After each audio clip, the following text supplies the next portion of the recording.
Mais bonjour à tous et à toutes, bienvenue à ce webinaire. Je m'appelle Andréane Saint-Gelais, je suis coordonnatrice du projet Le Courage d'agir. Le Courage d'agir qui est une initiative pan-canadienne lancée il y a 2 ans qui vise à combattre puis à prévenir la violence fondée sur le genre dans les campus postsecondaires à travers le Canada. C'est une initiative qui s'appuie vraiment sur le rapport, sur les recommandations clés du rapport de Possibility Seeds Consulting, rapport qui s'intitule Le courage d'agir, élaborer un cadre national pour prévenir et contrer la violence fondée sur le sexe dans les établissements d'enseignement postsecondaire. Donc, le courage d'agir, c'est la première collaboration pan-canadienne du genre qui réunit des experts, des expertes, mais aussi des partenaires de partout au Canada pour mettre fin à la violence fondée sur le genre sur les campus. Une des caractéristiques clés de notre projet est la série de webinaires gratuits où on invite des experts, des expertes à discuter des concepts clés et à partager des pratiques prometteuses pour mettre fin à la violence fondée sur le genre sur les campus. Donc, au nom de toute l'équipe, je vous souhaite à tous et à toutes la bienvenue à ce webinaire. Isabelle, tu peux changer de diapositive. Ce webinaire qui porte donc sur les relations saines et égalitaires et qui est offert par Isabelle Arquat, sexologue et fondatrice de l'organisme On s'explique ça. Avant de la présenter plus formellement, une petite note sur le format. Donc, Isabelle prendra la parole pendant environ 45 minutes et je vous invite tout au long de la présentation à soumettre vos questions, vos commentaires dans la boîte de questions et réponses.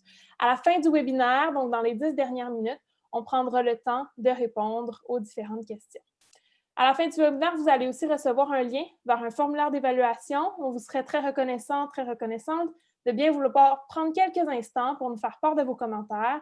Ça nous aide directement à améliorer les prochaines activités du projet. À noter aussi que tous les commentaires reçus sont anonymes et autre chose que vous allez recevoir après le webinaire, il y aura un lien d'enregistrement vers la conférence d'aujourd'hui. Donc, vous allez pouvoir la consulter à nouveau au besoin et aussi vous la partager avec vos réseaux. Quelques autres petits éléments d'information. On a la chance que notre série de webinaires soit soutenue par l'ASEUCC, donc l'Association des services aux étudiants des universités et collèges du Canada. Et notre projet est aussi rendu possible grâce au soutien et au financement du ministère de Femmes et Égalité des genres et du gouvernement fédéral du Canada. Avant de débuter, la prochaine diapositive, on souhaite aussi reconnaître que notre travail se déroule sur et à travers les territoires traditionnels de nombreuses nations autochtones.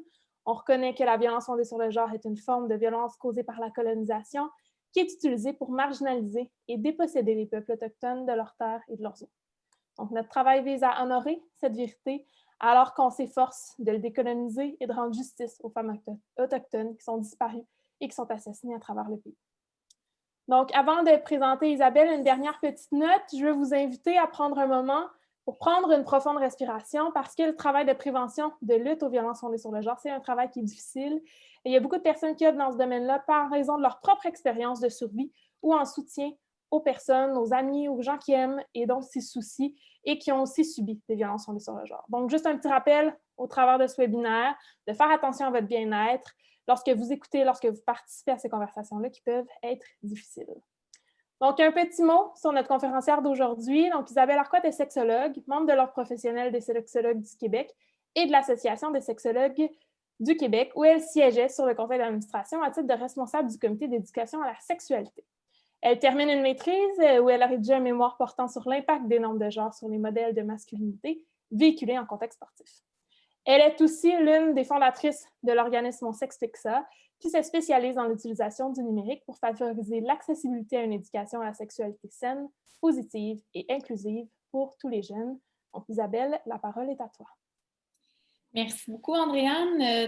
Merci beaucoup à toutes celles et ceux qui participent au webinaire, donc à la formation d'aujourd'hui. Je vais tenter de modérer ma voix. J'ai l'habitude de parler assez rapidement en général, donc avec le stress aussi d'animer une formation, d'habitude, c'est encore pire. Donc, je vais tenter de modérer le plus possible. Andréane, je t'invite à m'avertir si jamais je parle à la manière de Louis-José Hood. Donc, oui, on l'a nommé. Alors, pourquoi je suis ici avec vous aujourd'hui? Donc, il y a plusieurs raisons. Déjà, je suis sexologue. Je travaille en éducation à la sexualité aussi. Et j'ai cofondé il y a 5 ans déjà un organisme qui s'appelle On s'explique ça. Donc, On s'explique ça à la base, c'était qui? C'est trois membres, en fait, le plus impliqués, disons, dans l'équipe de travail. Donc, moi-même qui ai une maîtrise en sexologie, profil recherche. Et Émilie Veilleux, qui est une collègue à moi, donc depuis, comme on le dit, plus de 5 ans, qui a une maîtrise, quant à elle, en profil clinique. Donc, juste pour faire la petite distinction, là, on est sexologue à partir du baccalauréat, donc on peut obtenir le titre si on est membre de l'ordre à partir d'une formation de premier cycle, mais la formation deuxième cycle permet d'aller chercher des spécialisations. Donc, moi, j'ai décidé de le faire en recherche, ce qui fait que ça vient avec la production d'un mémoire et aller chercher des données statistiques sur toutes sortes de sujets.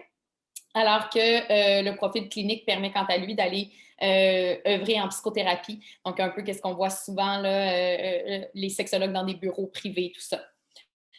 Donc, on a également Laurence Desjardins qui est avec nous, qui est effectivement bachelière en sexologie et qui s'occupe de coordonner nos services. Comme on l'a dit, la mission à la base, c'est d'assurer l'accessibilité à des services d'éducation à la sexualité qui sont fiables, qui sont positifs et inclusifs pour tous les jeunes de 10 à 17 ans. Donc, on mise vraiment sur la promotion d'une sexualité qui va être saine, qui va être épanouissante, qui va être émancipatrice. C'est des termes qui vont revenir le plus tard dans la présentation dont on va discuter. Donc, ça s'appuie en fait vraiment sur des valeurs qui sont très importantes pour nous. Puis je trouvais ça en fait important de les mentionner également parce que ça explique un peu pourquoi c'est moi qui est avec vous aujourd'hui puis pourquoi on s'est tourné vers On s'explique ça. Donc, déjà, on valorise l'interdisciplinarité, oui, et le partage des connaissances, simplement parce que la sexologie, c'est un domaine très, très interdisciplinaire. On est amené à travailler avec toutes sortes de professionnels tout le temps et l'éducation à la sexualité, ça ne se fait pas seulement par des sexologues, seulement par des parents, seulement par des profs. C'est vraiment un travail d'équipe. En termes d'éducation aussi, il faut avoir une vision positive lors de l'enseignement à des jeunes. On pense qu'on n'a pas besoin d'être dans la prévention des méfaits tout le temps, de recourir à des émotions négatives, à la peur, au stress, à l'anxiété. Donc, on pense qu'il y a moyen de faire une éducation qui se trouve être positive et qui finalement va favoriser l'empowerment plus que la peur, en fait, face à des comportements. Donc, justement, dans cette vague-là d'empowerment, on a vu justement à l'ère des dénonciations d'abus, tu sais, qu'il y a plusieurs vagues, à toutes les 2-3 ans à peu près, il y a des nouvelles vagues de dénonciation. Ce que ça nous dit, en fait, c'est que si on a les outils pour en parler, si on a les outils pour demander de l'aide, c'est comme ça qu'on va être capable d'aller faire peut-être évoluer les mentalités, mais peut-être aussi adapter les services pour les besoins réels, en fait, de nos jeunes. Donc, c'est vraiment là-dessus qu'on mise dans notre organisation. Sinon, au niveau de notre présence, donc on est très présent, bien sûr, sur les médias parce que vraiment, on cible une éducation accessible. Alors, ce qu'on s'est rendu compte, c'était que, bon, dans les centres plus urbains, comme Montréal et tout ça, ça allait bien au niveau des services. On a pas mal de choses. Puis, aussitôt qu'on s'éloigne, ou du moins, plus on s'éloigne des centres urbains, moins on a de ressources. Donc, ce qui fait qu'on est très, très, très active sur les médias sociaux, entre autres sur YouTube, qui compte plus d'une centaine de capsules vidéo. Il y en a qui sont vues à plus de 500 000 reprises. Fait que pour un groupe québécois, c'est quand même beaucoup. On offre des services variés aussi qui vont autant des conférences aux parents, des ateliers dans des écoles, des formations personnelles enseignants. Donc, c'est très varié. Puis, on a développé dernièrement un programme complet d'éducation à la sexualité. Donc, c'est un programme qui a été fait avec l'organisation Crispy, qui est une plateforme d'apprentissage en ligne. Ce programme-là, en fait, c'est simplement pour répondre aux exigences obligatoires en éducation à la sexualité nouvellement arrivées depuis 2018. Donc, on va couvrir des thèmes qui ne viennent pas de nous, qui sont issus du ministère de l'Éducation, mais on offre vraiment quelque chose de clé en main. Donc, sur une plateforme en ligne, on retrouve des vidéos, des illustrations, des schémas, des activités, des repères enseignants. Donc, on est capable d'aller chercher toute l'information qu'on a besoin finalement pour donner une classe ou un cours d'éducation à la sexualité qui est adéquat et qui est généralisable aussi. Je ne savais pas qu'il y avait ça. Finalement, donc, quelques reconnaissances qu'on a eues, entre autres, cette année. On a été finaliste au Trophée du numérique. Donc, on a remporté, je l'ai su avant-hier, donc c'était pas à changer sur la présentation, mais on a remporté l'innovation pédagogique de l'année 2020. On était aussi organisme allié au prix Égalité Thérèse Casgrain, puis différents prix d'entrepreneuriat, finalement, puis d'économie sociale qu'on a remporté au travers des années. Et donc, nos collaborations, ça ressemble à quoi? Surtout comme la coordination au niveau du comité d'éducation à la sexualité de l'ASQ. On est dans la coalition du communautaire pour l'éducation à la sexualité. On collabore à différents projets, Nouveau cadre, Mon ado secondaire, Kaléidoscope, et on est aussi très présente dans les médias. Donc, je me permets de féminiser parce qu'on est une équipe seulement de femmes. Donc, au niveau de, par exemple, des podcasts de Radio-Canada, du journal La Presse et ainsi de suite. Alors, voilà, donc on a quand même une belle visibilité médiatique. Voilà. Donc, le cœur du sujet d'aujourd'hui, alors, c'est de traiter d'éducation à la sexualité, puis surtout de comment on peut le faire en ayant une perspective saine et positive. Donc, pour ce faire, on croit que c'est très important d'aller voir un peu l'histoire de l'éducation à la sexualité. Faites-vous-en pas, je ne vous parle pas sur un cours d'étymologie, c'est vraiment très rapide comme histoire, mais ça va vraiment teinter qu'est-ce qu'on a eu comme apprentissage et qu'est-ce qui manque donc à cet apprentissage-là. Donc, si on parle, par exemple, du 19e siècle, donc de 1869 à 1892, on est dans une situation où l'avortement et la vente de produits contraceptifs, c'est illégaux encore, mais ces produits-là sont illégaux encore. La diffusion d'informations, c'est très, très informel et ça, c'est pour les personnes qui réussissent à en avoir. Les populations sont très divisées, aussi les milieux anglophones, les milieux francophones, donc c'est encore très dans cette guerre-là, en fait, et qui fait que cette guerre, finalement, change les notions d'information qui sont reçues. Donc, les milieux anglophones abordent un petit peu plus l'éducation sexuelle, à ce moment-là, ça s'appelle comme ça, alors que les milieux francophones sont plus sous l'influence de l'Église catholique. Et on va voir plus tard les impacts de cette influence-là, mais donc, c'est très présent à ce moment-là. Et donc, l'éducation à la sexualité, on la nomme pas de cette façon-là parce qu'on la considère comme étant coïtale, alors que ça doit vraiment être fait dans le cadre de reproduction pratiquée au sein du mariage. Donc, c'est vraiment une éducation qu'on classifie par la peur, finalement. Alors, c'est comme faites ce qu'on vous dit, ne posez aucune question, sinon il y a des risques qui vont en découler. On évolue un petit peu. En 1969, on décriminalise le passage d'informations. Il y a la contraception. Donc, c'est juste rendu légal. On ne dit pas comment on le fait, mais ce n'est plus de l'ordre criminel. On décriminalise aussi l'avortement, mais seulement dans le cas où les mères sont en danger.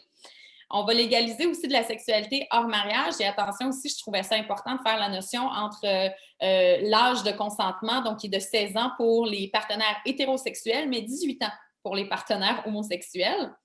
Et on a aussi en 1969, donc la fondation, la mise sur pied de l'Université du Québec à Montréal, qui sera la première à accueillir un programme universitaire en sexologie, donc seulement dédié à la sexologie. Et à ce jour, c'est toujours la seule en Amérique du Nord à offrir un programme complet en sexologie. La seule autre université mondiale qui offre cette formation, c'est l'Université catholique de Louvain et qui est très, très, très spécifique, disons, côté biologique. Donc, ce n'est pas la sexologie comme on l'entend ici au Québec.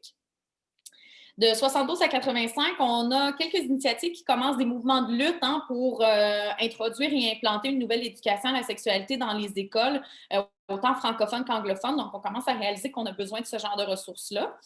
Ce qui fait qu'on est vraiment plus dans une éducation qui est liée à la régulation, au contrôle. Alors, on va vraiment spécifier, en fait, qu'est-ce qui est acceptable et qu'est-ce qui ne l'est pas.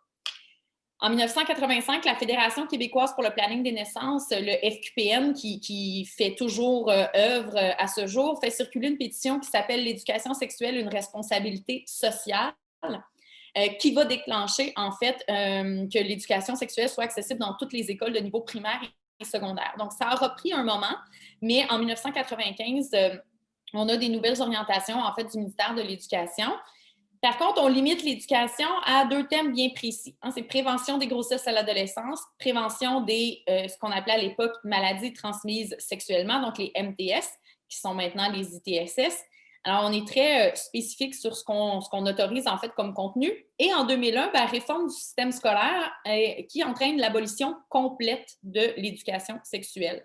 Donc, on avait accès à une éducation qui était très sélective et qui, finalement, prend fin abruptement en 2001. Donc, c'est terminé au niveau des informations.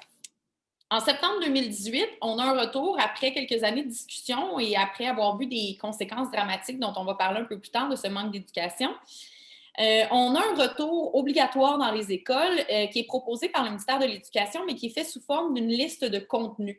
Donc, c'est des contenus, donc vous voyez le détail ici, ce qui fait que ça ne constitue pas un programme comme tel. Et ça, c'est une des premières critiques, en fait, de ça. Donc, qu'est-ce qui est observé comme critique face à cette implantation-là? C'est que en n'ayant pas un programme complet, on n'a pas d'évaluation finale, on n'a pas de points qui sont donnés pour l'obtention d'un diplôme académique. Donc, finalement, le contenu est obligatoire, mais on n'a pas vraiment de façon de le faire ni de l'évaluer. Il n'y a pas de sexologues qui sont consultés au début du processus. L'OPSQ, la SQ ne sont pas impliqués. C'est venu vraiment plus tard où on est allé chercher cette expertise-là. Puis encore, c'était seulement pour de la consultation. L'implantation se fait très difficile, on manque de temps, on manque de formation, on manque de ressources humaines, on manque de ressources budgétaires, donc il y a plusieurs manquements. Et finalement, bien, ça se trouve à être très hétérogène d'une école à l'autre. Comme on le disait, comme il n'y a pas d'analyse ou d'évaluation de ces acquis-là, bien, c'est vraiment à qui a les ressources pour le faire, qui a le temps, et on le fait un peu comme on est capable. Fin de la petite histoire d'éducation à la sexualité. Ce qu'il faut comprendre à partir de ça, c'est que ça a eu des conséquences. Donc, ce type d'éducation ou cette absence d'éducation à la sexualité. Donc, c'est important de se situer sur la situation actuelle. Qu'est-ce que ça nous dit? Alors, je vous ai sorti 3 études que je trouvais particulièrement intéressantes. Et là, moi, bon, j'ai fait une maîtrise recherche, donc les statistiques et les données, c'est mon dada, mais je vais essayer de vous rendre ça aussi intéressant que ça peut l'être pour moi. Donc, l'étude PIECES, qui est un projet intercollégial d'études sur le consentement, l'égalité, la sexualité, nous dit qu'une personne sur 3 a déjà vécu une forme de violence sexuelle en milieu collégial au cours de l'année. 1 sur 3, c'est énorme, là. On nous dit que 53,8 % des personnes qui sont victimes n'en ont jamais parlé. Donc, là-dedans, il y a une proportion non négligeable de répondants aussi qui sont en accord ou neutres, et retenez bien ceci, avec des énoncés contraires au cadre canadien relativement au consentement volontaire libre et éclairé, c'est-à-dire quand on donne, le cadre canadien donne des énoncés comment reconnaître ou comment appliquer un consentement volontaire, libre et éclairé, bien, une proportion dit « ouais, je ne suis pas vraiment en accord » ou « je suis un peu neutre avec ça ». Il y a une proportion aussi élevée de répondants hommes qui présentent des attitudes moins favorables face au consentement. Donc, c'est vraiment, bon, selon la situation, je verrai si je décide de respecter le consentement des partenaires ou non. 33 % des participants ont une réponse neutre ou en accord avec le fait de poursuivre une activité sexuelle, même si les partenaires se disent non consentants ou ivres. Donc, quand on nomme tout le temps le consentement doit être éclairé, bien, quand on est ivre sous influence d'alcool ou de drogue, c'est très difficile d'avoir un consentement éclairé. L'étude Présage est faite sur les précurseurs des relations sexuelles et amoureuses des jeunes du 3e secondaire. Donc, on se remet là, à des jeunes qui ont à peu près 14-15 ans. Alors, 12,2, l'âge moyen du premier visionnement de pornographie. Donc, on estime à peu près 13 à 14 ans pour les jeunes filles et à peu près 8 à 10 ans pour les jeunes garçons. Donc, souvent, bon, c'est une étude très binaire, mais donc souvent, les jeunes garçons sont exposés plus tôt. 35 % a déjà échangé des caresses sexuelles avec des partenaires. On s'adresse à des jeunes de 14-15 ans, secondaire. 39 % a déjà été victime de violences psychologiques, donc insulter, se faire parler sur un ton méchant, tout ça, propager des rumeurs. Et on sait à quel point, à l'adolescence, une rumeur peut faire beaucoup de dommages. Et 40 % des garçons, 60 % des filles ont déjà été menacés, ridiculisés ou insultés sur Internet et sur les réseaux sociaux en lien avec un thème qui touche donc la sexualité, l'identité sexuelle, l'orientation. Donc, toutes des précurseurs au niveau des violences aussi. Finalement, l'étude Pixel, qui a énormément de données, mais que j'ai essayé de réduire le plus possible pour alléger le temps. Donc, avant 17 ans, ça, je trouve ça très important à nommer, 50 % des femmes et 40 % des hommes ont eu une relation sexuelle. Donc, ça veut dire environ la moyenne, là, environ la moitié des gens de 17 ans n'ont toujours pas de relation sexuelle. Donc, quand on dit qu'il y a une hypersexualisation très importante et que l'âge de la première relation sexuelle, et encore là, il faut définir quelle est-elle, mais que l'âge de la première relation sexuelle est de plus en plus jeune, dans les faits, ça fait environ 30 ans, donc 3 décennies que ça n'a pas changé. Par contre, chez les jeunes sexuellement actifs, plus d'un quart, donc de ceux qui ont 17 à 20 ans, ont eu un partenaire sexuel et un cinquième, donc des 21 à 29 ans, ont eu plus de 15 partenaires sexuels. On dit qu'un jeune sur 10 a déjà subi de la violence dans sa dernière relation sexuelle, donc qui peut s'étaler de toutes sortes de façons. Une personne sur 10, un homme sur 10 et une femme sur 3 a vécu un abus sexuel au cours de sa vie. C'est une étude qui s'adresse à des répondants de 17 à 29 ans. Donc, les statistiques sont très élevées quant aux violences sexuelles. Moi, je trouve ça très alarmant, en fait. 37 % des hommes, 32 % des femmes ont utilisé un condom à la plupart ou pour toutes les relations vaginales avec des partenaires, si en couple. On a une diminution de ce pourcentage-là chez les jeunes de 21 à 29 ans. Et ce qui est répondu là-dedans, c'est que la première barrière pour recourir à des services de prévention d'ITSS, c'est la peur, la honte, le malaise de discuter de leurs activités sexuelles. Donc, c'est parce qu'on n'a jamais eu la place, en fait, pour en discuter, puis on n'a pas les outils pour le faire. La deuxième barrière, ne pas savoir où aller finalement, ne pas savoir où me tourner pour avoir des ressources, pour avoir du matériel, etc. Qu'est-ce qu'on retient de tout ça? Les milieux d'enseignement supérieur doivent mettre en place de nouvelles politiques pour prévenir et combattre les violences sexuelles. Donc, on est dans ce processus-là. Des webinaires comme aujourd'hui servent à ça aussi. De plus en plus d'études relèvent un usage problématique de la pornographie puis des impacts sur l'imagerie mentale et la conception des genres. Donc, pas nécessairement au niveau de l'activité sexuelle comme telle, mais au niveau, en fait, de ce que ça représente, de ce qui est vu dans la pornographie, donc des inégalités, surtout au niveau du genre, des violences sexuelles, des comportements de domination, d'oppression. Des statistiques d'ITSS qui sont alarmants. Aussi, une augmentation considérable chez les groupes jeunesse, donc le 14 à 25 ans, c'est le groupe où c'est le plus en hausse dans les dernières années. Et des inégalités au niveau scolaire. Donc, comme on le disait, l'éducation à la sexualité qui va varier selon les ressources qui sont disponibles dans les écoles. Finalement, des vagues de dénonciation d'abus sexuels, d'inconduite dans les médias d'ici et d'ailleurs, en 2014, en 2017, en 2020, plus récemment dans les médias québécois ici, où, entre autres, le milieu de la musique, de la télévision, du tatouage, des personnalités web ont été très ciblées donc par des accusations d'inconduite ou d'agression sexuelle. Alors, en 2020, qu'est-ce qu'on retient? Bien, c'est le mot consentement qui est sur toutes les lèvres, mais clairement, par les statistiques qu'on nous présente ici, c'est qu'on ne comprend peut-être pas tout à fait comment l'appliquer et surtout comment l'appliquer de façon positive. Donc, qu'est-ce en fait qui est une barrière pour appliquer le consentement? C'est évidemment le fait que la sexualité est encore tabou, que c'est un sujet difficile à aborder. Et qu'est-ce qui explique que ce soit encore tabou? Il y a plusieurs éléments. Déjà, un conditionnement qu'on ne peut pas nier qui est lié à l'historique religieux. Donc, on avait une vision traditionnelle du mariage, une valorisation de modèles très traditionnels, basés sur la monogamie au sein du mariage, justement, la famille nucléaire. L'importance accordée à la virginité des femmes aussi, qu'on peut penser peut-être là, que ça s'estompe et puis qu'on a évolué, mais je vous garantis que si vous allez voir, par exemple, des commentaires sur nos vidéos YouTube, c'est encore une question très, très, très importante. Et l'absence aussi de considération du plaisir et de l'orgasme. Donc, dans l'historique religieux, le but du coït est bien sûr de procréer.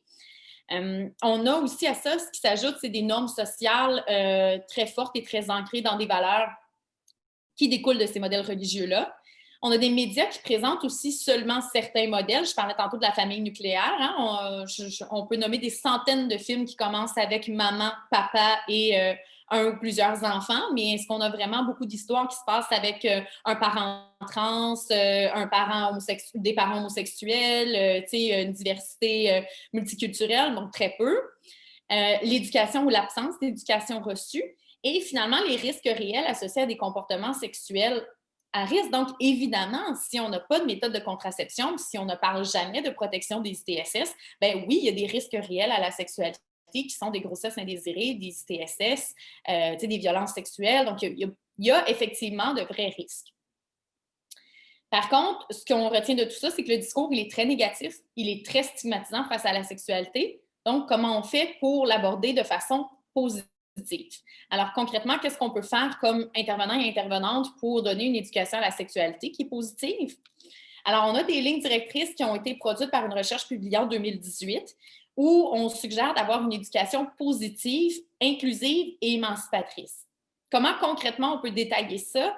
Je vous rappelle que vous aurez la présentation après coup. Donc, on peut détailler une éducation positive qui déconstruit des stéréotypes et qui aborde la multiplicité des sexualités. Je vais en donner des exemples un peu plus tard.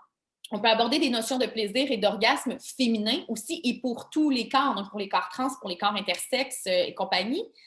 Ça passe aussi par une approche bienveillante, donc dénuée de jugement et respectueuse de l'agentivité des jeunes. Ce qu'on veut dire par là, c'est que ce n'est pas nécessairement parce que nous, on ne se serait pas senti prêt ou prête à avoir tel comportement ou telles attitudes à cet âge-là qu'on a le droit de juger du comportement ou des attitudes des jeunes avec qui on intervient.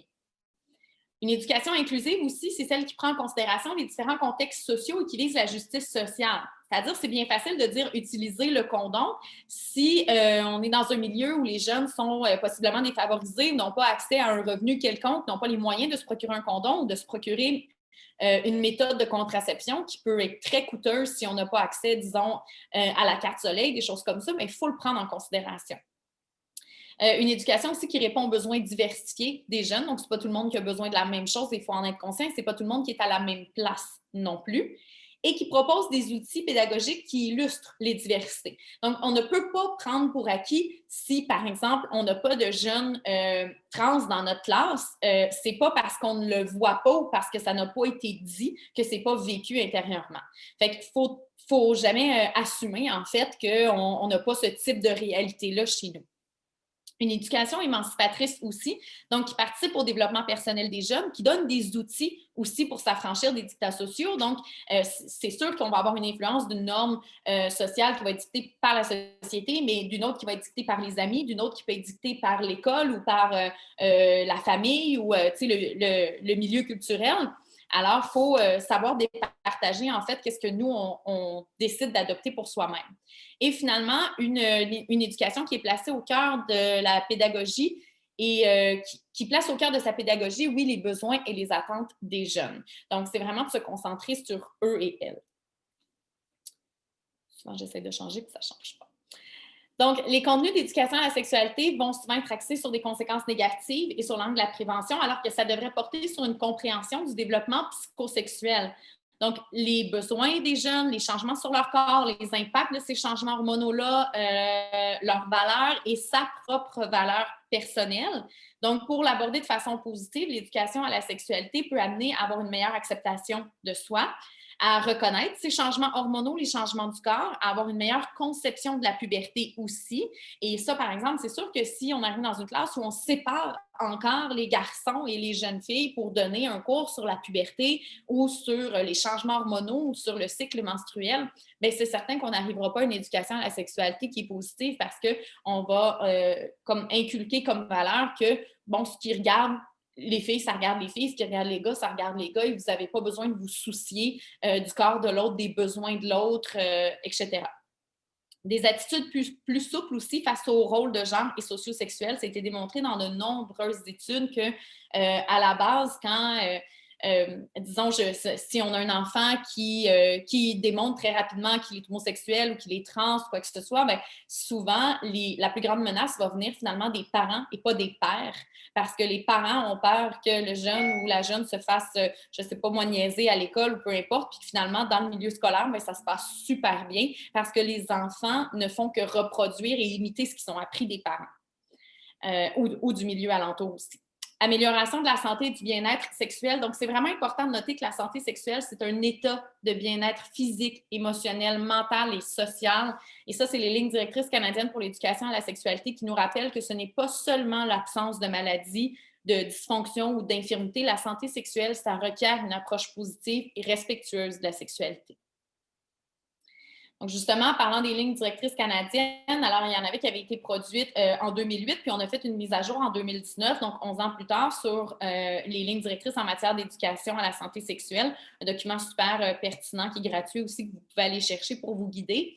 Et les changements sont quand même importants entre l'édition 2008 et 2019. On reconnaît le caractère plus inclusif. Les changements démographiques aussi, qu'il y a un vieillissement de la population, il y a une plus grande expression de la diversité sexuelle et de la diversité ethnoculturelle. Un processus de réconciliation aussi avec les populations autochtones et non autochtones. L'inclusion des technologies, super important, on ne peut pas passer sous silence l'impact des technologies dans l'éducation à la sexualité. Et la reconnaissance des communautés LGBT. Puis on a aussi abordé la notion de consentement sexuel et de violence basée uniquement sur le genre. Alors, comment on peut nous-mêmes s'adapter en tant qu'intervenants et intervenantes pour offrir une éducation à la sexualité plus accueillante, plus positive? Donc, déjà, de voir la sexualité comme une tâche développementale comme une autre. Donc, on entend souvent le discours que la sexualité, c'est quelque chose d'intime. Oui, c'est vrai, mais il y a beaucoup de choses qui peuvent être intimes. Parler d'histoire, c'est très intime parce qu'on la présente selon un apprentissage culturel. Parler de religion, c'est très intime parce qu'on le présente selon un certain apprentissage. Donc, il y en a quand même des matières qu'on aborde à l'école et qui ont tout de même ce bagage intime. Donc, si on arrive à le voir comme une tâche développementale où le but est de comprendre la sexualité et de faire des prises de conscience par rapport à ces référents, bien, on a plus de facilité à offrir une éducation à la sexualité positive. Il faut aussi comprendre les jeunes, donc leur donner de l'espace pour discuter. C'est bien beau d'avoir des lignes directrices, c'est bien beau d'avoir des contenus obligatoires. Ça reste que les mieux placés pour nous dire ce qu'ils veulent savoir, c'est les jeunes eux-mêmes qui vont être amenés finalement à réfléchir à leur propre connaissance puis leur propre prise de décision. Soigner aussi la qualité de l'intervention et de la relation éducative. Donc, c'est vraiment important de créer un climat favorable pour l'échange de points de vue. Et pour ça, une des façons, ça peut être aussi de faire des mises en place là, avant que les cours commencent de qu'est-ce qui est possible de dire et qu'est-ce qui n'est pas possible. Et aussi de présenter objectivement la réalité. Donc, parfois, oui, ça peut être gênant, mais il ne faut pas fuir les aspects sensibles parce que, en fait, la sexualité est faite de beaucoup de nuances et il faut être capable de les aborder, ces nuances-là, même si ça peut être gênant. Le plus gênant, c'est quand les jeunes vont sentir qu'on est inconfortable à aborder un sujet. C'est là où ça va être le plus tentant, finalement, d'aller tirer les verres du nez. Donc, plus la personne est dans un environnement accueillant, plus on facilite une meilleure estime de soi, une meilleure acceptation de sa sexualité. Alors, quelques astuces concrètes. Donc, définir son cadre de référence, démontrer de l'ouverture face aux échanges. Alors, c'est sûr qu'on a tous et toutes un bagage d'expérience aussi, puis un cadre de référence qui détermine un peu notre personnalité, qui on est, quelles sont nos valeurs, puis comment on les voit. Fait que c'est d'être capable de se détacher de ça pour accepter que c'est pas tout le monde qui a le même cadre de référence que nous, c'est pas tout le monde qui partage les mêmes valeurs que nous. Ça va vraiment faciliter au niveau de la compréhension active et positive. Utiliser des sources fiables aussi pour répondre aux questions. Donc, d'aller chercher des études scientifiques, d'aller chercher des documents ministériels. On a une grande, grande part de désinformation dans les dernières années sur les médias. Fait qu'il faut être capable de contrer ça en allant chercher des bonnes sources parce que malheureusement, les jeunes vont être très influencés. Et je dis jeunes adultes rentrent aussi là-dedans, là, n'importe qui intervient au niveau collégial ou universitaire. Donc, c'est facile d'aller chercher de l'information qui finalement est fausse ou inadéquate. Prévoir des règles de fonctionnement spécifiques, comme je le disais tantôt, un des trucs, c'est toujours de garder une part d'intimité, donc de ne pas partager d'histoires véridiques, soit sur soi, soit sur les autres, et de ne pas utiliser les pairs comme exemple aussi, faire preuve d'ouverture dans les questions. Donc, c'est juste quelques petites pistes qu'on peut rappeler à chaque début de cours qui se distinguent de, par exemple, une classe où on parle justement d'histoire. Éviter le terme normal, donc c'est le pire terme à utiliser pour essayer de normaliser une situation parce que finalement, le terme normal est très, très, très subjectif et très variable en fait d'une situation à l'autre. Donc, on essaye de ne pas rentrer dans ce qui constitue la normalité, mais de connaître aussi le langage approprié, donc de voir quels sont les langages utilisés par les jeunes, justement. Rassurer les élèves sur le caractère légitime de leurs questions, pas prendre pour acquis que parce qu'ils sont rendus à quelque part, ils savent de quoi ils parlent. J'avais un exemple par rapport à ça, que j'animais une intervention dans une classe de secondaire 5 avril, donc un groupe qui s'en va au cégep, là, qui est à sa dernière année, qui répond super bien. C'est un groupe de sport-études et je demande qu'est-ce que c'est, d'après vous, le sexe oral. Et j'ai une jeune fille super dynamique qui me répond, c'est parler de sexualité. Donc, ça a été facile de croire que tout le monde est rendu au même endroit, puis qu'en tout cas, au moins, le sexe oral, on sait ce que c'est, mais pas nécessairement. Et ça s'applique pour toutes sortes de situations, bien sûr. Évaluer ses connaissances aussi, être honnête si on ne dispose pas des connaissances. Donc, la meilleure solution est toujours de dire je vais aller chercher l'information plutôt que d'essayer de dire n'importe quoi et d'admettre que, oui, on apprend toute notre vie. Donc, même si on a peut-être, nous, commencé à être actifs sexuellement, ça ne veut pas dire qu'on connaît tout sur la sexualité non plus. Et faire preuve d'inclusivité à tous les niveaux. Ça veut dire, oui, dans notre langage, mais ça veut dire aussi utiliser des exemples, par exemple, non-genrés, faire attention au non-verbal, aux attitudes aussi, aux images qui sont utilisées. Donc, de ne pas utiliser toujours la petite famille nucléaire, blanche, avec papa, maman, un enfant, d'essayer de varier un peu ce type d'exemple-là. Donc, comment on peut amener les jeunes à exprimer eux-mêmes leurs désirs sainement avec le verbal et le non-verbal? Une bonne façon de le faire, c'est de déconstruire un peu les apprentissages qui ont été faits. Donc, une façon de déconstruire, c'est d'utiliser un bon lexique pour aborder de la sexualité. Donc, ça va essayer de retirer les effets de gêne, de honte et de malaise à parler de sexualité. Donc, souvent, ce qu'on va entendre, c'est « Ah, la sexualité, ça casse le moment. » Mais ça n'a pas besoin de casser le moment si on est capable d'aller, par exemple, avec des sextos, avec des post-it, avec des jeux sexuels, des discussions informelles. Donc, tout le genre de situation où on est capable d'aborder la sexualité avant, disons, le moment d'avoir des contacts, d'avoir des rapports, où on a pu parler de son plaisir, parler de protection, parler de toutes sortes d'autres thèmes. Utiliser le verbal et le non-verbal aussi, donc pour essayer de faire une meilleure analyse du langage corporel, une analyse des sons, donc entraîner une meilleure communication aussi. Il y a eu des pubs et des pubs là, par rapport au consentement où non, ouais, c'est quand même non. Donc ce genre de situation-là à quoi je fais référence.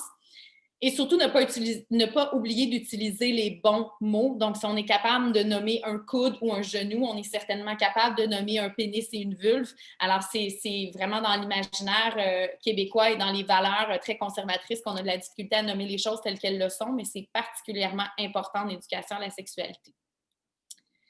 Alors, le consentement sexuel, justement, ce fameux mot qu'on nomme tout le temps, donc la définition morale du consentement, c'est tenir compte qu'avant et tout au long d'une relation sexuelle, les partenaires ensemble doivent s'assurer de la volonté respective à entreprendre ou à poursuivre l'activité.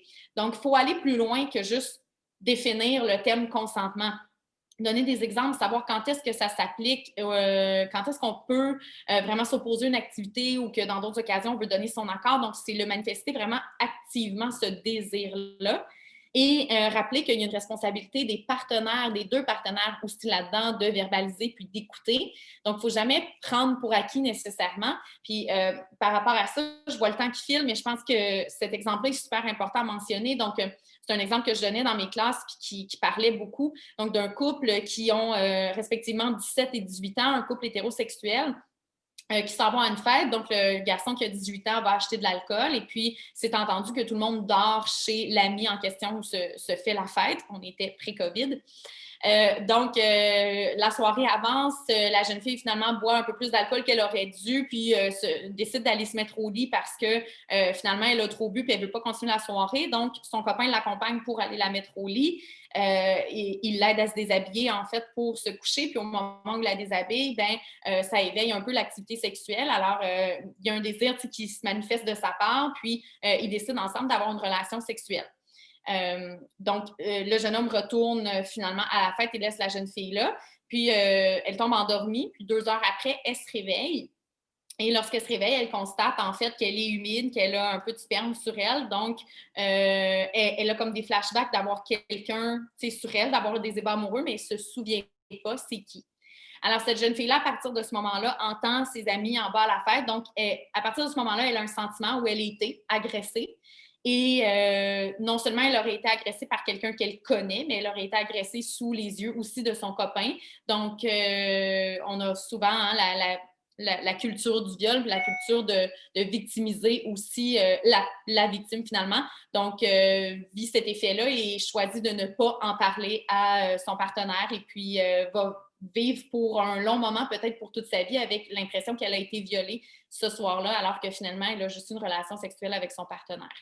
Donc, tu sais, c'est des genres d'exemples où on ne doit absolument pas prendre pour acquis que le consentement est toujours valide, même dans un couple.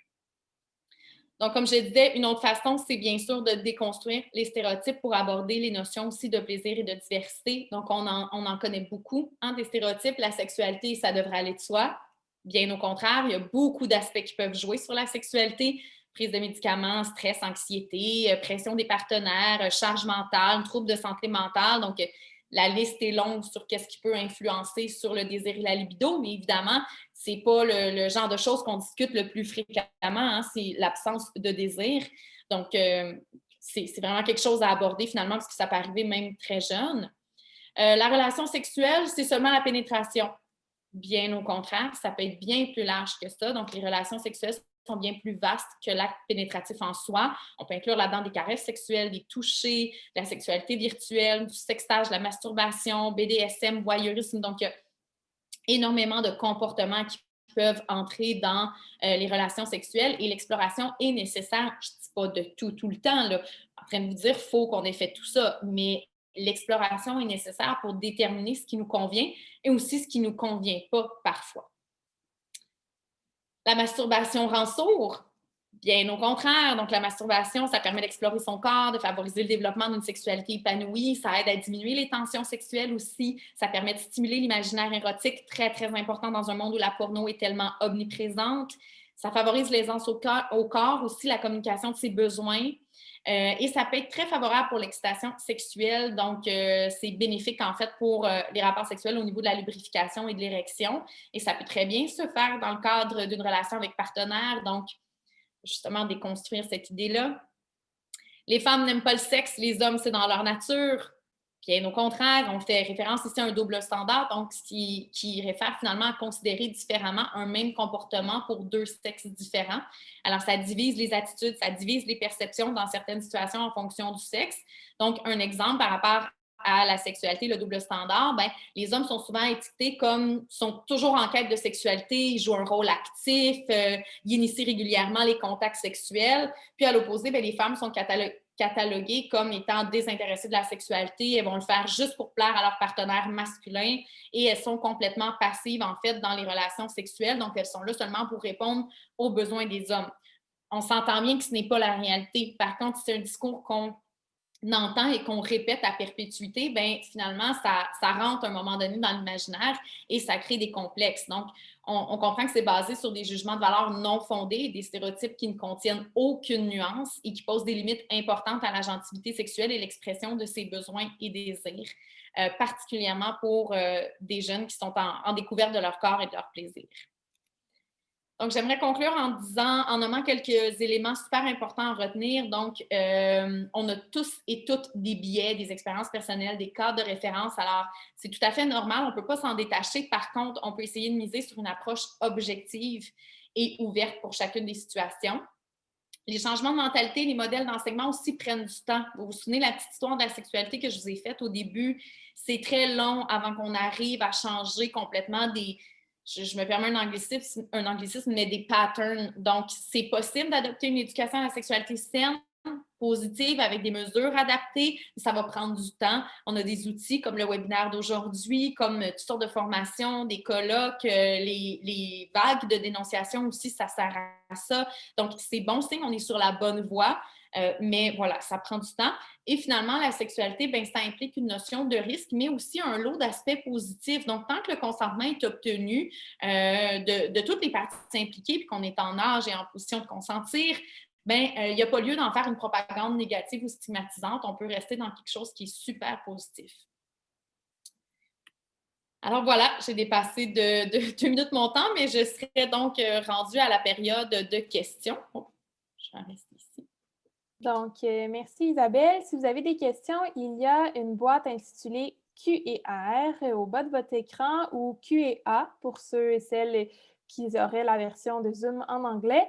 Donc, vous pouvez écrire vos questions. Il y a moyen de le faire de manière anonyme ou de le faire là, avec votre nom. Et donc, là, le temps qu'on va laisser quand même là, quelques secondes aux gens pour écrire leurs questions. Et donc, j'en ai déjà une première là, qui vient d'apparaître. Donc, est-ce qu'il y a du matériel qui est disponible dans les ressources que vous produisez à On s'explique ça, puis qui pourrait être pris dans certaines activités, dans un cadre collégial ou dans un cadre universitaire? Oui, je pense que oui, certainement, ça peut être repris. Déjà, juste au niveau des capsules vidéo, c'est certain que le langage qui est utilisé dans les capsules vidéo est peut-être un petit peu plus jeune, s'adresse un peu plus à des jeunes, mais on réalise que notre public cible, finalement, ceux qui consomment nos vidéos, 40% ont comme de 18 à 34 ans. Fait que finalement, il y a vraiment un intérêt, puis il y a des thèmes qui sont abordés pour des personnes plus vieilles. Puis le fait qu'on utilise un langage ludique, bien, ça permet justement de comme, désensibiliser le thème puis de rendre ça moins sérieux. Donc, oui, même si on est avec une clientèle qui est plus âgée, donc une clientèle de jeunes adultes, ça reste que c'est des thèmes qui peuvent être abordés puis qui peuvent susciter l'intérêt, là, même si à la base, la capsule n'était pas nécessairement faite pour eux et elles. Merci. On a une deuxième question qui nous est venue du chat. Que penses-tu du rôle des enseignants-enseignantes dans l'éducation à la sexualité? C'est une bonne question parce que le rôle est super important, c'est certain. Puis il y a comme les données sont partagées, en fait. Il y a une part, l'école de pensée qui dit on doit créer un lien de confiance avec les jeunes avant d'aborder l'éducation à la sexualité. Donc, les professeurs sont les premières personnes à créer ce lien de confiance. Alors, c'est une bonne chose que ce soit eux et elles qui soient en charge de l'éducation à la sexualité. L'autre école de pensée va nous dire, en fait, ça prendrait des personnes formées, donc souvent des sexologues ou du moins des intervenants et intervenantes sociales. Et surtout, ça prend quelqu'un qui se détache de la situation. Donc, je n'ai pas envie de raconter à mon prof de maths que j'ai fait, je ne sais pas, moi, mon premier threesome en fin de semaine, tu sais. Fait que il y a comme les deux écoles de pensée. Moi, ce que je crois sincèrement, c'est que si on était capable d'avoir une reconnaissance, en fait, de la fonction de sexologue dans le milieu scolaire, parce qu'en ce moment, ce n'est pas un titre qui est reconnu par le milieu d'enseignement, mais si ça l'était, en fait, ça nous permettrait d'avoir un professionnel qui est à temps plein dans une école, disons, ben, à temps plein dans le milieu scolaire, disons une ou deux journées par école, quelque chose comme ça, ben, le lien de confiance, il pourrait se créer.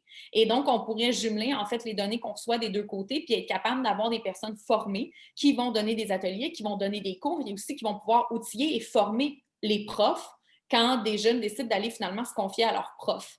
Fait que, tu sais, je trouve que c'est vraiment un travail de collaboration qui doit se faire. Je trouve ça dommage qu'en ce moment, on n'a pas pleinement l'opportunité de le faire. Super, merci. Donc, une autre question, est-ce qu'il y a des ressources ou des ouvrages plus particuliers que tu pourrais recommander pour les personnes qui voudraient approfondir là, la question de l'éducation à la sexualité positive? Oui, bien, l'étude, j'avoue que je pourrais les envoyer. En fait, l'étude Pixel, l'étude Présage, l'étude Pieces sont très, très intéressantes pour donner des pistes d'action. Et il y a aussi le petit guide d'éducation à la sexualité là, positive, inclusive et émancipatrice que je nommais tantôt. Donc, les définitions là, que je donnais de chacun des types d'éducation, qui est aussi super pertinent. Puis ça, c'est comme parmi tant d'autres. Je veux dire, il y a plusieurs livres qui peuvent vraiment servir à faire une éducation à la sexualité positive. Mais ça, c'est plus, disons, c'est des études scientifiques, c'est basé sur des données scientifiques, mais c'est très, très bien verbalisé. Je trouve que c'est le genre de choses qu'on peut utiliser facilement dans un contexte scolaire, même dans un contexte collégial, universitaire, là, si on décidait de s'en servir comme lecture de classe ou quelque chose comme ça. Excellent. Donc, si jamais il y aurait d'autres questions, là, en ce moment, j'en ai plus d'autres dans la boîte de questions, mais n'hésitez pas à les formuler. Je vais vous laisser encore 1 ou 2 minutes, puis sinon, on passera à la conclusion. J'espère que je n'ai pas parlé trop vite. Je m'excuse, je regardais mon temps, j'essayais de rentrer dans mon temps.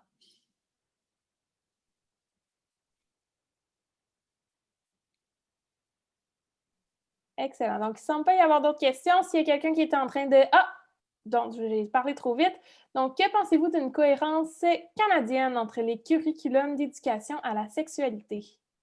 Ça serait tellement pertinent, surtout avec ce qu'on vient de voir avec l'Ontario, là, où on est revenu, en tout cas, peut-être que vous ne suivez pas nécessairement pleinement le dossier, mais on avait un programme en place d'éducation à la sexualité, puis on est revenu sur certaines notions où on est revenu un peu de façon conservateur. Donc, on est allé enlever certaines notions qu'on considérait pas nécessairement importantes ou pertinentes à aborder pour les jeunes. Donc, c'est des notions notamment liées au plaisir et tout ça.